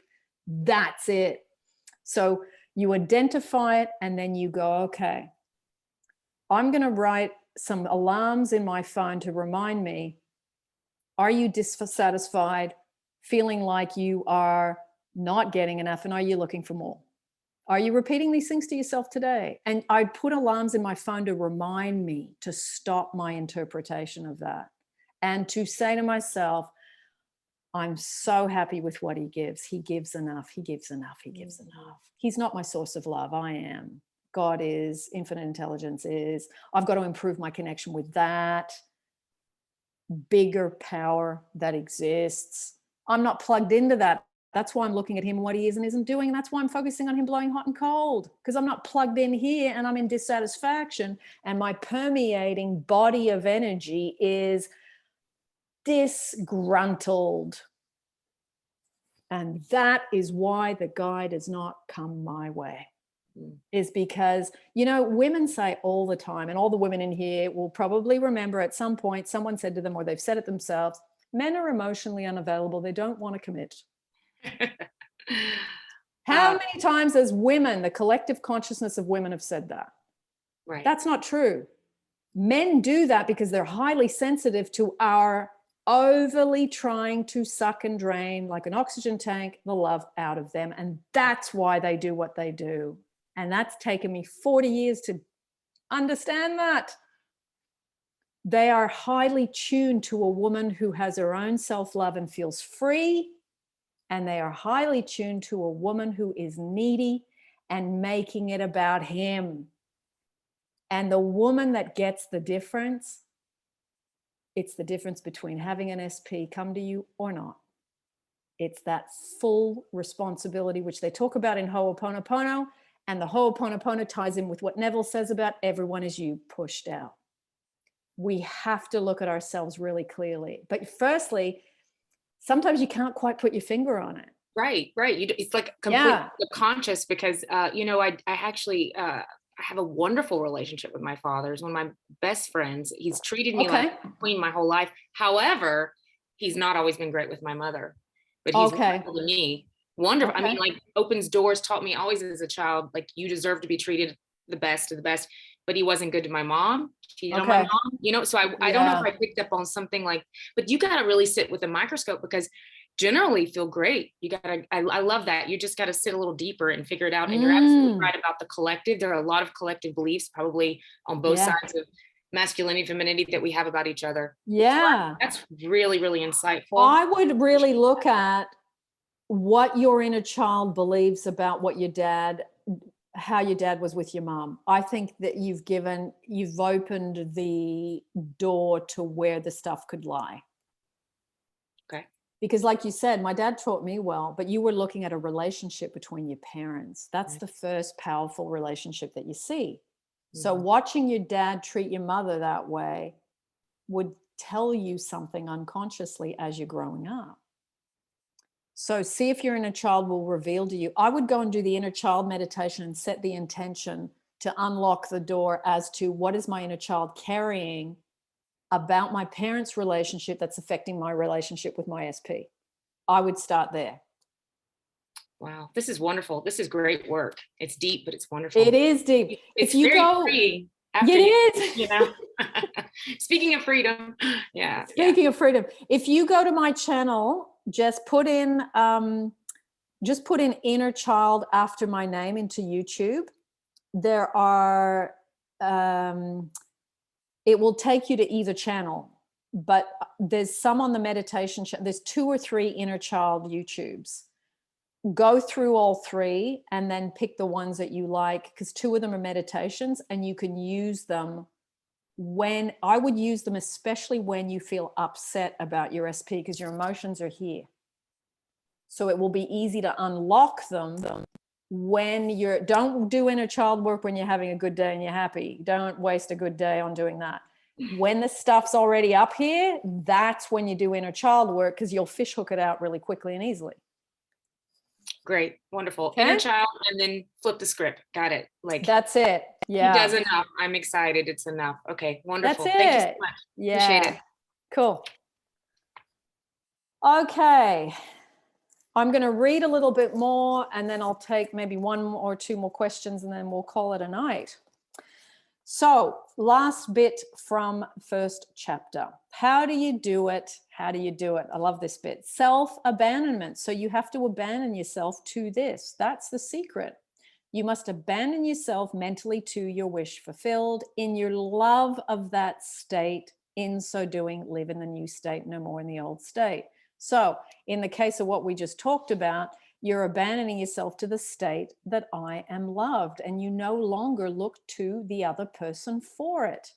That's how you get to have a wonderful relationship. You marinate in I am loved, and you no longer have your foot on the back of anybody's neck to give it to you. You free yourself, and that's one of the greatest gifts you can give somebody else. You can't commit yourself to what you do not love. I'm going to read that again. You can't commit yourself to what you do not love. So the secret of self-commission is faith plus love. Faith is believing what is unbelievable. In other words, what you can't see yet. Commit yourself to the feeling of the wish fulfilled. So you would commit yourself to the feeling of being satisfied, feeling loved in the example of what we just talked about, and feeling relaxed, that you're no longer trying to get any more. Because when you're trying to get more, you're dissatisfied and you're constantly, your little eyes are darting around going, how can I, how can I, how can I? And you stop doing all that and you pull in and you go, I am love, and you get good at it. Commit yourself to the feeling of the wish fulfilled in faith that this act of self-commission will become a reality, and it must become a reality because imagination creates reality. Back to where we started at the very beginning of the chapter. Imagination is both conservative and transformative. So you're transforming yourself. It is conservative when it builds its world from images supplied by memory and the evidence of the senses. So you can pull your imaginal scenes from past things you've already experienced. You can also, if it's something new that you've never experienced, you can, you know, what's great now is you can get on Google, look up images, or you can look at pictures of your SP. I mean, people have social media, people have Google Earth, people have, you know, all sorts of places you can look at images. Look at old family photographs if there's specific things you want to re-experience that you already experienced before. I think go always for the first option, pull from memories if you've already had them, because you have a lot of already detail in your mind bank, as in what people were wearing, what the smell was, what the time of the day was, what season it was I inside or outside, who was there, what did I hear. Use the memories if you can first. If you can't, because it's never happened before, then pull from brand new information. Now, it is creatively transformative when it imagines things as they ought to be, building its world out of the generous dreams of fancy. So how it ought to be is how you would like your dream, your life, your experience to happen right here and now. The ought to be is the solution, which is what we've talked about in this session, pulling away from problem, putting focus on solution. In the procession of images, the ones that take precedence naturally are those of the senses. Nevertheless, a present sense impression is only an image. It does not differ in nature from a memory image or the image of a wish. Okay, so that's what we were talking about just then. It doesn't really matter whether you go back and pull from something you've already experienced or the image of a wish that hasn't happened. You go around the circle in different ways. I always find using the memory part easier because it's already been experienced. So if you went on a date to that amazing Chinese restaurant on 5th Avenue in summer and it was light out till 9 p.m. at night and you want to go back there with that particular person, go back into that scene because you remember what it felt like. Whereas if you want to go to the Korean restaurant with this particular person, you've never been there before, that you have to set up a whole new thing. Not that you can't, but it's a little bit more difficult because you've never been there in the 3D. Now, what makes a present sense impression so objectively real is the individual's imaginal function in it and thinking from it. So this is what Neville talks about, thinking from it or thinking of it. Thinking of it has a space in between. I'm here, it's over there. Thinking from it is, I'm in it. Wow, I'm so happy to be here. This is amazingly exciting. I made it.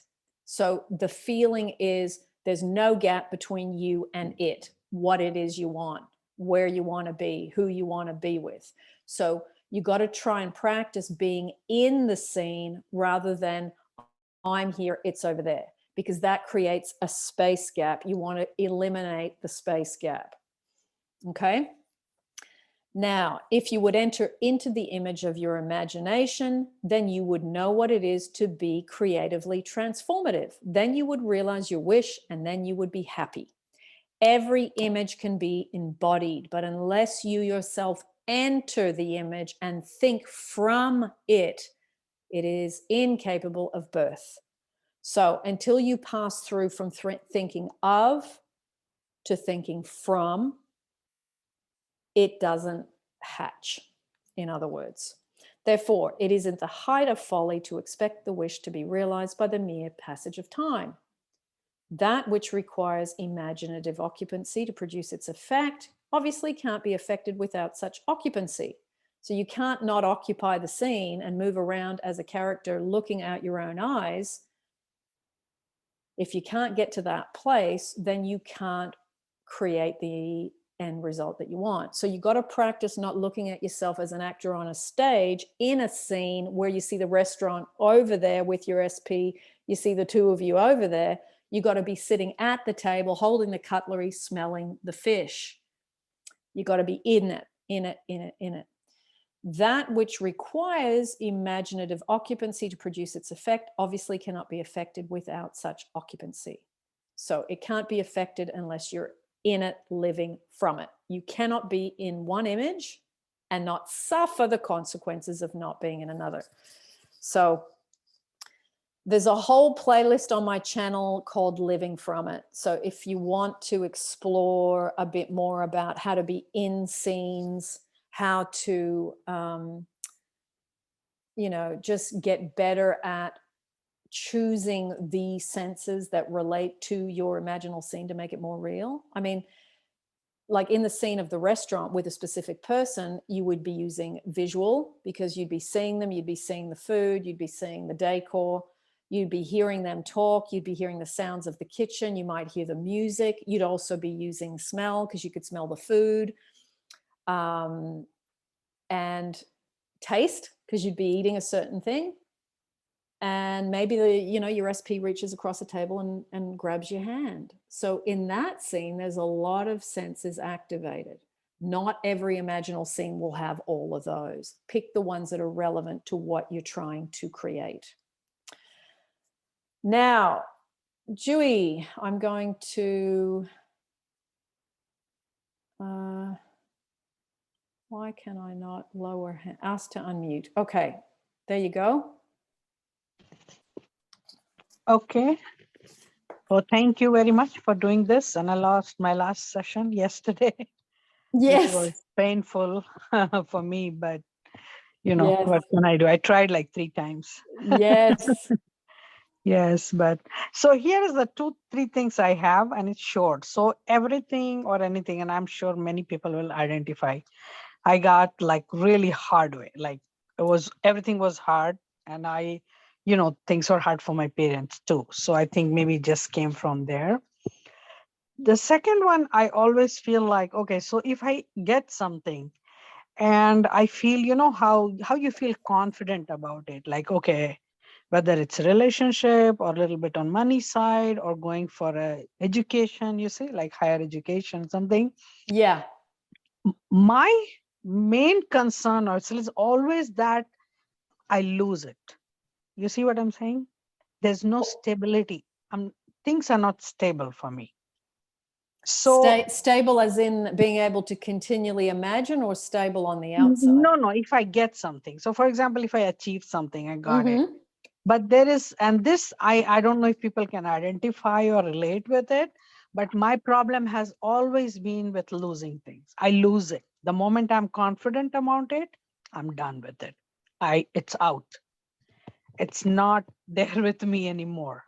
So, and I know that when you talked about self-love, definitely, so self-love has not been like, I'm good with it. Like I have always loved myself, and people have told me that, you love. I said, yeah, but that's why I think everybody loves me, because I love myself. That was very natural, came naturally to me. Yeah. But I know when I lost like something really major, and I know I wasn't feeling great about it, I had this thing going on, how I was like, but then I said, when I'm confident, one is like, if I achieve something confident, I lose it. The other one, I know I went little low on my self-love and I lost something really major. But when you talked about when I forgot the name, one who was talking just before me, she talked about like, when you talk about the need and about, how in a relationship, you need emotions, men don't have that.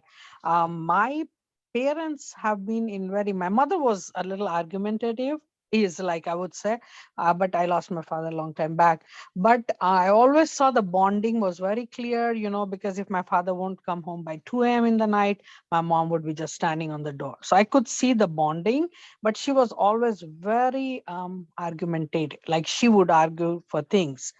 But in my situation, I would say that I avoided that because I don't like it. I didn't like it since I didn't like my mom arguing with my father. But so when you talk about this emotional need, I have always been like a person who is independent, always. I have wanted since young age and all. But the emotional side, if something wrong in my family and you need support, right? So that time is the time when my neediness was a little bit more. You see what I'm saying? And that was the time I know people love, people independent, people are, you don't need much emotions. But, but where would you depend on that time? You have to go back to your partner, somebody who's close for that, for that space, right? So safe space. So these are, yeah, so that's my thing, I felt like that time when you're too needy, people just feel like, oh, you're taking too much. But then all these years, I haven't taken much at all.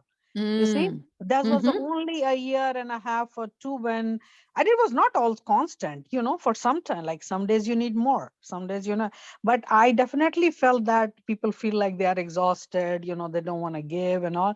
But then who are you going to turn to? Because your own family is already in a mess, and then you go back. So the couple, these are small things that I keep thinking about it. And my other last question is about my dream job. I have always worked. I'm good with academia. I teach. I love teaching at one point of my life. But my dream job has always been like, you know, working with more like community-based work. And at one point of time, I was very, like, I had that job. But then when I switched to higher education, I keep going back to this teaching and academia, and I'm not able to get that dream job, no matter how much I have manifested. I've done that, you know, and I follow you like very regularly. And I started only this since last year, you know, like I wasn't into this for a long time. Okay. But like, yeah, but this dream job and the other thing, definitely I would like you to focus on the stability and the emotional, you know, dependency on your partner when things are really in a, so those are mine. Thank you. Okay, I probably won't remember all those, so I'm going to start with the last one because it's the, Okay, the sure, last sure. one. Dream job, I would write a script. I'm happy and grateful now that I am now in my most incredible job I've ever had. I love how I work with wonderful people that are like-minded. I love that I get to do this. I love that my tasks of doing that. I love how I work close to home. I love that I just write everything about it. You write it once, you read it every night, once or twice, and you just say, thank you, thank you, thank you. And then you, if you feel inspired to look at something where there's jobs or talk to someone, you follow your inspired action, and that's enough. Okay. Okay. Okay, now go back to question number 2 and remind me, because I'm getting to the end of my day and my head is not working as quickly as it was this morning. No, one was about the emotional, you know, how you said the need for a man to be like, you know, that was one, and the stability, you know, that how I'll keep losing, you know. Well, I get things and keep losing it. You must have a belief, everything that I attract, I lose. So you've got a belief in loss. So say to yourself, there is no loss in divine mind, or I cast this loss upon the source within and I go free. Whatever it is, you can do those things just to, because you've had something, you've lost it. Then you've had something, you've lost it. So you've created a belief over time that says to you, oh, whenever you get something, yeah, you can get it, but you'll lose it. Okay. So you just got to wipe out the second part.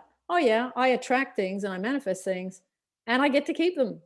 So you just got to correct that last 50%. And if it's coming up, the fear of loss, say I cast this fear of loss upon the, you know, use Ho'oponopono, use that statement. That statement comes from Florence Scovel Shinn. And it's just, you got to just, when it's there, wipe it out. Just start rubbing it out bit by bit. Okay. And what about the emotional? Thank you very much. This was helpful. I think that I have. That's my maybe limited belief or something keep haunting me somewhere. And about the emotional bent for the, you know, towards a partner when you really need it. But I told you, like in 15 years, maybe never, but maybe a year, like COVID year, you know, the COVID year, that was the year when things started happening in my house and I became more, and I know that pushed him a little bit, but I didn't have anybody, you know, I can go, I can talk to people, you know.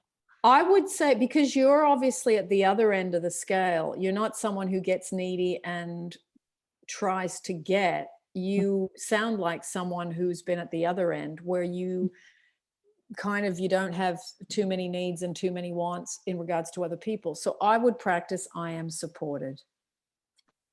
Oh, I am supported. Okay. Yeah, that means when you need it, it's there, but you're pretty independent a lot of the time, and it's just finding the balance. I'm supported. I'm supported. Ah, thank you. I'm supported. So when you need it, there it is. Okay. Okay. Thank you so much. This My was helpful. pleasure. Pragya. Oh, This was good, good, good. What a lovely session, everybody. Really, really lovely. And we will continue on I will do a YouTube where I announce it. So just look out for it. I will do the first Sunday of every month at the same time. So you've got a consistent knowing when it's coming. I will need you to contact me each month. So I send out fresh links, unfortunately. So yeah, and you might go, you know what, I've done this one and that's enough. I don't really want to do anymore. So each time we know you really want to be there. So just when you see it, send me the email. I mean, you've got the email now, just shoot it through and go, yeah, I'm in. And then we'll continue on. And yeah, if you did, I mean, today I did all the reading just to get it going so we know how it works. Next month, I will start asking some of you to read if you feel like it. Some people love to read, some people don't. And that'll just give me a break from the reading part. And then I can work with you guys answering questions, and we will break down the mechanics of Neville. So thank you for joining, and really enjoyed. You've had some really good questions. So that was good food for thought. And it's lovely to think on my feet about things that, I mean, I've read bits and pieces of this book and, you know, always do, but I haven't really gone through it step by step by step for probably about 5 years in detail. So it's a wonderful book. If those of you are just coming across it for the first time, wow, you've got a ride ahead of you. I tell you, it is an amazing book. So if you want to read ahead, go ahead. Or if you just want to read with us each month, that's fine too. See if what we talked about today, you can go, okay, we talked about this. I've taken some notes about that. Let me see if I can look through what we talked about and apply it to this situation that I've got going on. Those of you that didn't get, you know, ask questions or didn't get your questions answered. And I will see you next month for Neville part number 2. So for today, the law is imagination creates reality. That's what it is. Lots of love, everyone. And I'll see you in the next session and on YouTube. Bye, everybody.